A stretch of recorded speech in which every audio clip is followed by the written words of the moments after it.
Good evening my dear student. Welcome in PP classes. बच्चा, आज मैं आपके लिए एक फिर से नया वीडियो लेके आया हूँ हाई स्कूल के बच्चों के लिए, जो बहुत ही इम्पोर्टेंट है, जिसे बोलते हैं स्ट्रक्चर ऑफ नेफ्रॉन।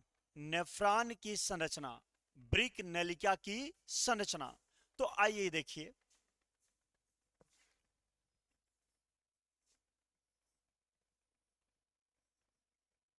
नेफ्रॉन की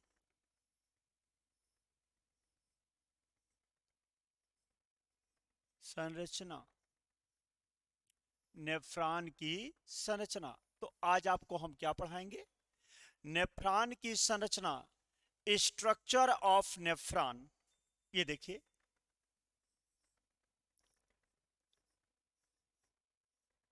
स्ट्रक्चर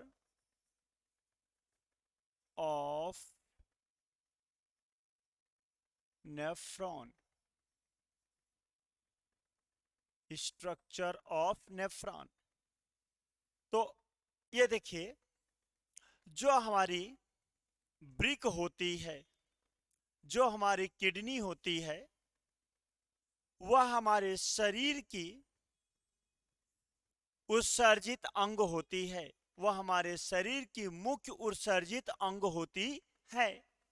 अर्थात हमारे शरीर में बनने वाले नाइट्रोजन युक्त अपशिष्ट पदार्थों को उपापचय के दौरान हमारे शरीर में बनने वाले नाइट्रोजन युक्त अपशिष्ट पदार्थों को यह छानने का काम करती है।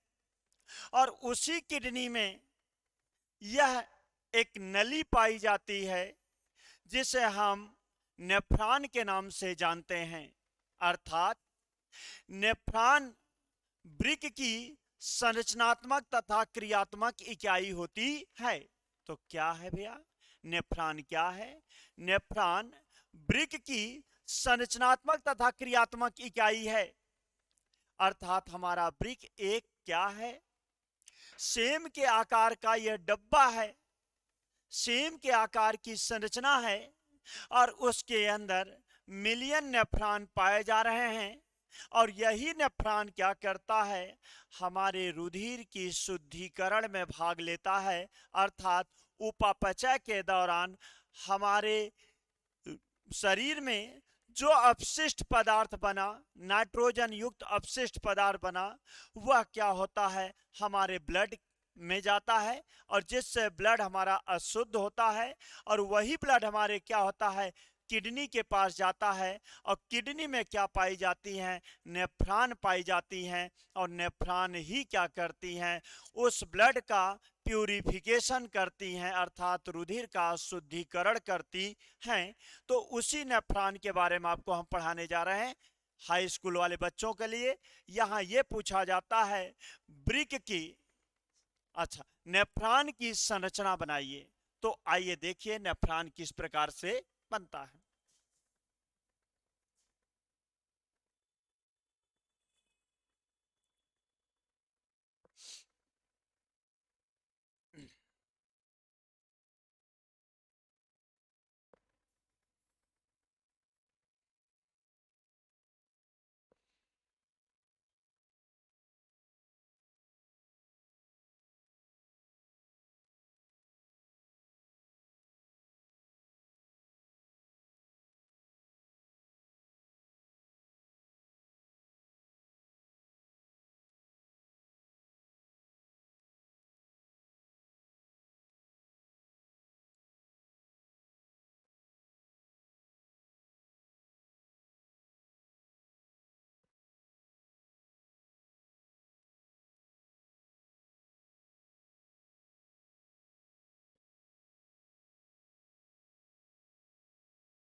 बोल रहा है ये देखिए भैया, ये मैं बना रहा हूं। इस फिगर को देखिए। मैं यहाँ पर नेफ्रॉन का जो पहला भाग बना रहा हूं, जिसे हम बाउमैन कैप्सूल के नाम से जानते हैं, जिससे बोमेन संपुट, कौन सा भैया संपुट, बोमेन संपुट। ये देखिए इस तरह से इस फिगर को हम बनाते हैं। ये देखिए कितना इजी है ये फिगर, केवल फिगर पूछा जाता है। तो यहां पर ये है कौन सा, बोमेन संपुट। कौन संपुट भैया, ये देखिए इसे हम बोलते हैं समीपस्थ कुंडलित नलिका। देखिए यह, इसका नाम है समीपस्थ कुंडलित नलिका। फिगर को ध्यान से देखिए किस तरह से बनाया जाता है। ये अब नीचे की तरफ जा रही है भुजा, जिसे हम हेनले लूप बोलते हैं। ये देखिए फिर से देखिए, ये क्या है, हेनले लूप। देखिए कितने आसानी से, यह हमारा क्या है, जिसे हम बोमेन संपुट कहते हैं। और यह हमारी जो नली है, कुंडलित नली है, इसका नाम समीपस्थ कुंडलित नलिका है और यह हेनले लूप है। और इसी हेनले लूप से एक मैं और कुंडलित नलिका बनाने जा रहा हूं, जिसका नाम है दूरस्थ कुंडलित नलिका।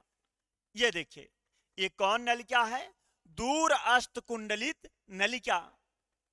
और ये नलिका जाकर एक दूसरी नली में जाकर खुलती है और इस नली का नाम है संग्रह नलिका। संग्रह नलिका। तो ये देखिए अगली यह नली संग्रह नलिका। तो देखिए ये मैंने नेफ्रॉन का स्ट्रक्चर बनाया। यहां इसे हम क्या बोलेंगे, बोमेन संपुट।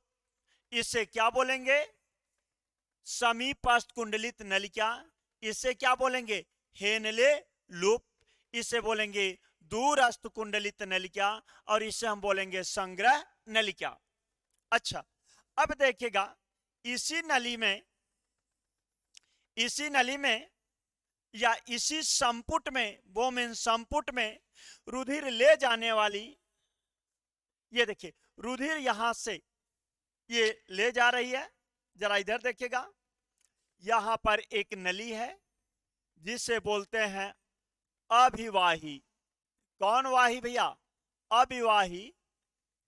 ये देखिए ये नली ब्लड को ले जाने का काम कर रही है। यहां से मैं आपको ये दिखा रहा हूं, ये, और यहीं से एक दूसरी नली है इधर की तरफ जा रही है। और दोनों नलियों में यह अंतर होता है, एक का डायमीटर ज्यादा होता है और एक का डायमीटर कम होता है। अब देखिए ये वाली नली पतली है और ये वाली नली चौड़ी है। इसे हम अभिवाही कहते हैं। तो इसे हम अपवाही के नाम से जानते हैं। तो यहां पर ये दो प्रकार की यहां पर है। तो देखिए ये, और यहां पर ये जाल बनता हुआ दिखाई दे रहा है, जिसे हम बोलते हैं क्या, केशिका गुच्छा। इसे हम बोलेंगे केशिका गुच्छा। और इसे हम बोलते हैं अभिवाही, तो इसे बोलते हैं अपवाही। तो यह हम आपको नेफ्रॉन का संरचना बना के दिखाएं और जरा इसका हम आप नामकरण कर दे रहे हैं। देखिए इसे हम लिखेंगे अभिवाही।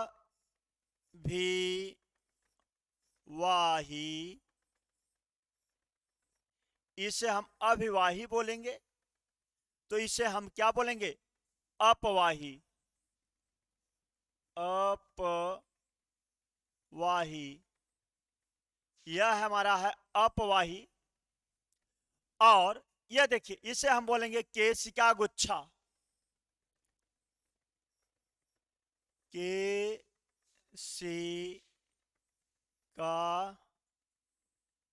गुच्छा, केश क्या गुच्छा, जिसे हम ग्लोमेरुलस भी कहते हैं।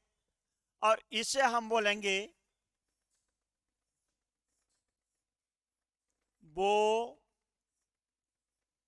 बोमेन, बोमेन भी बोलते हैं,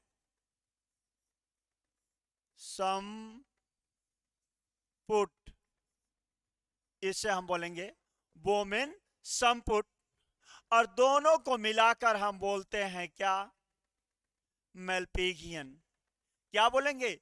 दोनों को मिलाकर हम मेलपिगियन के नाम से जानते हैं, और इसे बोलेंगे समीपस्थ, समीपस्थ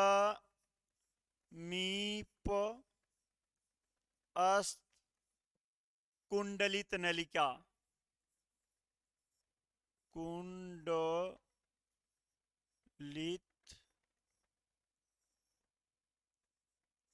नलिका, इसका नाम है भैया समीपस्थ कुंडलित नलिका। तो इसे हम बोलेंगे हेनले लूप। क्या बोलेंगे? हेनले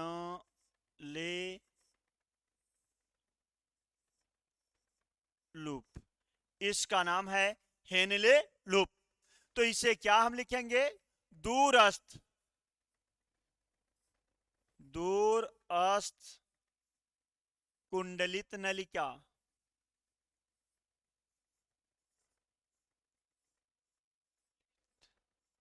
दूरस्थ कुंडलित नलिका, और इसे हम बोलेंगे संग्रह नलिका,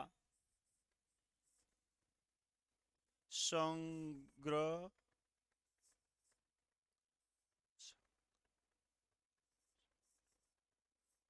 या हम संग्रह भी लिख देते हैं, कोई दिक्कत नहीं। ये देखिए संग्रह नलिका,